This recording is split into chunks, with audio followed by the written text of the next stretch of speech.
GoDeep, enseignement et évangélisation.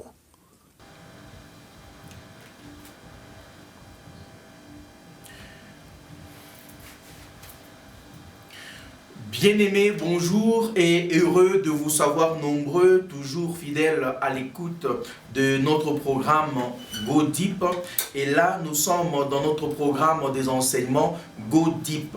Et aujourd'hui, mes bien-aimés, le Seigneur me met à cœur de pouvoir commencer une nouvelle série des enseignements. Mais ça va être une courte série.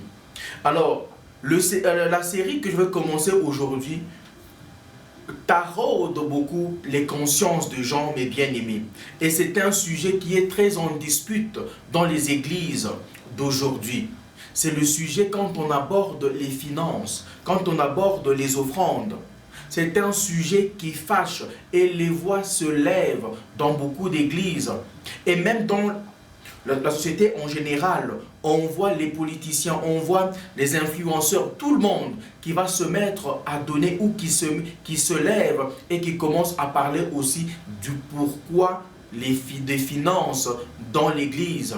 Ils pensent que l'argent ou les biens qui vont à l'église vont servir un individu ou un groupe d'individus, notamment la famille du pasteur visionnaire ou des pasteurs.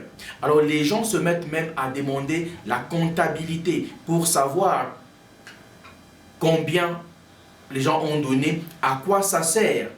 Et le sujet ici des finances, c'est aussi comme lorsque on parle du thème comme la sanctification ou de la sainteté. Dans l'église, les gens ne sont pas unanimes. Les chrétiens qui viennent à l'église ne sont pas unanimes lorsque on se met à parler de la sanctification, lorsque on se met à parler de la sainteté. Les gens ne sont pas à l'aise. Elles cherchent même à savoir pourquoi, de tous les thèmes qu'il y a, le prédicateur se choisit simplement de parler de la sanctification ou de la sainteté. Est-ce que le pasteur n'est pas en train de targuer ou de viser un groupe de gens qui veulent les finir devant la chair? Or, c'est ça même la vie de Dieu, la sainteté. Alors vous comprenez que le thème que je commence aujourd'hui, il va aussi susciter beaucoup de controverses. Alors c'est un court thème, une série vraiment très courte qui s'intitule « La grâce de donner » ou « La grâce de servir avec ses biens ». Dans Genèse au chapitre 8, verset 22, là c'est après le déluge, allons-y là-bas. Genèse chapitre 8, verset 22, après le déluge. Et là tout de suite le Seigneur a parlé. La Bible dit ceci: « Tant que la terre subsistera, les semailles et la moisson, le froid et la chaleur, l'été et l'hiver, le jour et la nuit ne cesseront point. » Tant que la terre subsistera, les semailles et la moisson, le froid et la chaleur, l'été et l'hiver, le jour et la nuit ne cesseront point. Question que je pose: est-ce que les cieux subsistent encore jusqu'à aujourd'hui? Est-ce que la terre subsiste jusqu'à aujourd'hui? Est-ce que le chaud et le froid sont présents jusqu'à maintenant? Oui, pour moi. Si la réponse est aussi oui pour vous, bien-aimés, c'est-à-dire ces lois ici non plus ne cesseront point. Tant que les cieux et la terre subsisteront, ces lois ne cesseront point. C'est les semailles et la moisson.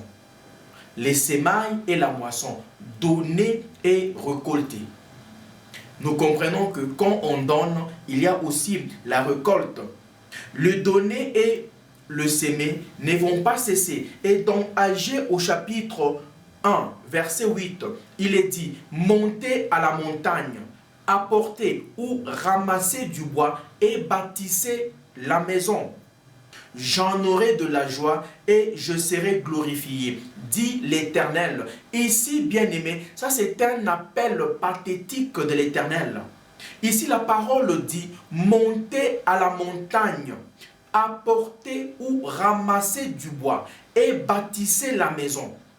j'en aurai de la joie et je serai glorifié, dit l'Éternel. Là, ce n'est pas la parole d'un homme. Là, c'est la parole de l'Éternel lui-même, Adonai, Elohim, Dieu créateur, qui parle ainsi à sa créature. Et d'ailleurs, bien-aimé, ce message ne concerne pas tout le monde. Disclaimer. Ce message ne concerne pas tout le monde. C'est un message qui concerne les chrétiens, les nés de nouveau, les fils et les filles de Dieu, ceux qui sont engendrés par le Saint-Esprit. Alors, ils sont concernés. Si vous, bien-aimés, là où vous êtes, vous n'êtes pas chrétien, ce message n'est pas à vous. Alors, le Seigneur veut qu'on le célèbre lui d'abord. Dans ce message de Agé au chapitre 1er verset 8, le Seigneur voudrait qu'on puisse le célébrer lui avant toute chose. Il y a alors dans ce passage 3 impératifs qui apportent la solution au problème. Nous, chrétiens bien-aimés, nous sommes faibles. Et le Seigneur, dans notre faiblesse, il nous donne 3 impératifs pour apporter la solution à nos problèmes.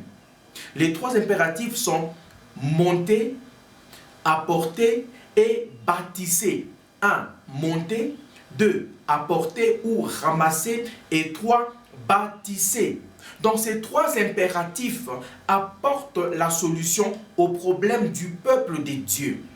La longue période de captivité des Juifs à Babylone, nous savons tous que les Juifs à Babylone avaient passé plus de 70 ans, 70 ans de captivité.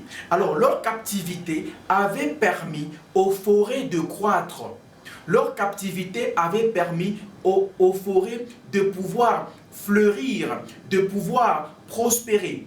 Et quand la forêt prospère, le bois ne manque jamais. Et il y a plusieurs catégories de bois bien-aimés. Je crois que dans l'une des séries, je parlerai encore. C'était à l'église que j'avais parlé de ça. Des catégories de bois qu'il y avait même dans la vallée. Donc, le bois ne pouvait pas manquer. Alors, lorsque le Seigneur dit, montez à la montagne, apporter ou ramasser du bois et bâtisser la maison, c'est parce que le Seigneur savait qu'il y avait du bois, qu'il y avait de la provision. Le bois représente la provision. Le bois représente la providence.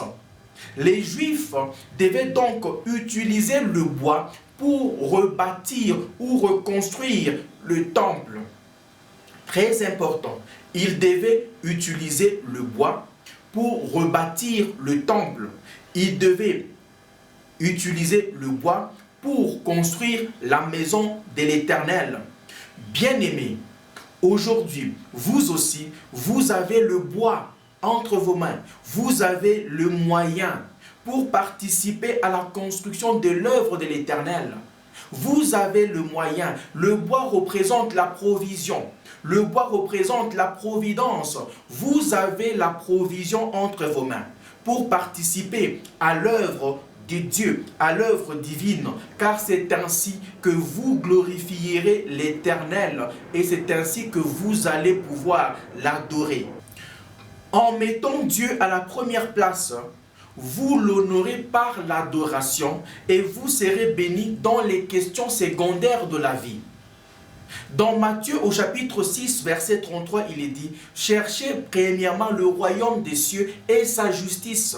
C'est-à-dire, mettez Dieu en premier et vous serez bénis dans les questions secondaires de la vie. Lorsque vous mettez les questions secondaires au premier plan, il n'y a pas lieu d'être béni par Dieu. Et ici, Dieu, dans Agé au chapitre 1er, verset 8, il a parlé dans un contexte de scarcité. Il a parlé dans un contexte de carence. Il a parlé dans un contexte de manque, dans un contexte de sécheresse, dans un contexte où les gens n'ont pas la provision. Et là, c'est pour le célébrer lui d'abord. Alléluia. Aujourd'hui, étant juste l'introduction, je vais aller rapidement dans 2 Corinthiens au chapitre 8, du verset 1er au verset 5. 2 Corinthiens au chapitre 8, là je vais lire. 2 Corinthiens chapitre 8.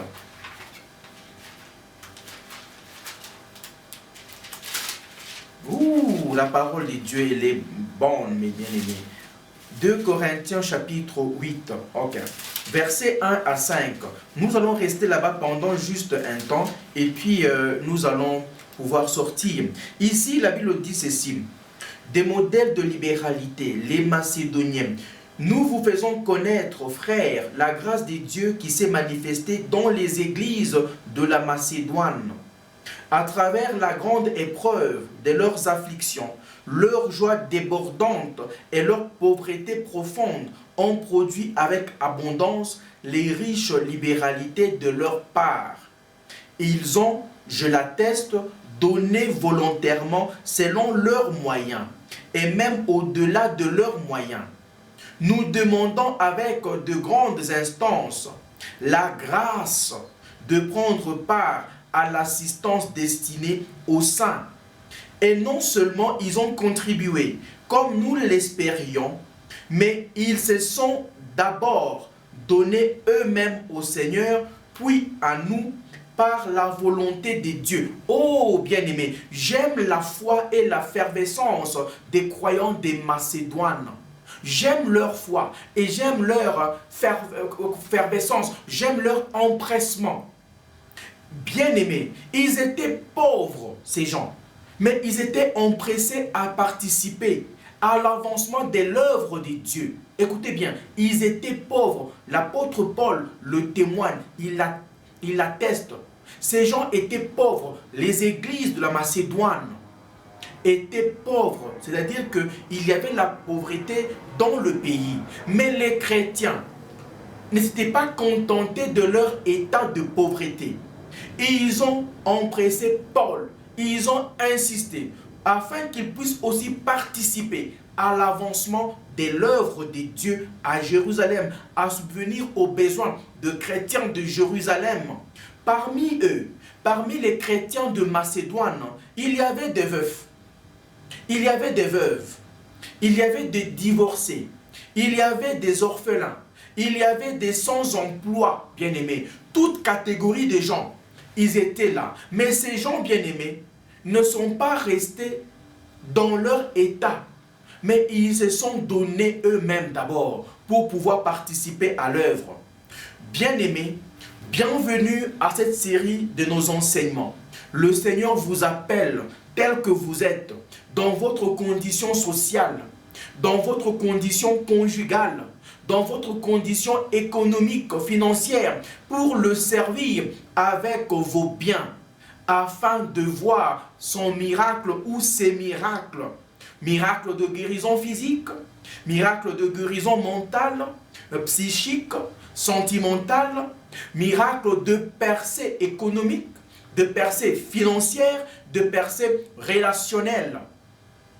Dans la grâce de servir avec les offrandes, c'est d'abord se donner soi-même. Les Macédoniens ici, d'abord ils s'étaient donnés eux-mêmes à l'Éternel, puis à Paul, ou donc aux apôtres, qui étaient responsables de la collecte. D'abord, c'est le fait de vous donner vous-même avant de considérer ce que vous allez mettre dans le panier. Beaucoup de gens ratent la bénédiction parce qu'ils ne se donnent pas d'abord eux-mêmes. C'est l'exemple de Caïn. Je le dirai dans la suite des enseignements. C'est l'exemple de Caïn par rapport à son frère Abel. Lui n'a pas considéré la piété. Il a donné ce qu'il a pu donner, puisque son cœur n'était pas là. Je sais que ce thème, bien-aimé, suscite beaucoup de controverses, suscite beaucoup de critiques dans tous les milieux. Mais sachez une chose, que Dieu est au contrôle et que le Seigneur vous bénisse. N'oubliez pas d'aimer, de souscrire et de partager. Invitez les autres à pouvoir participer avec Go Deep, enseignement et évangélisation.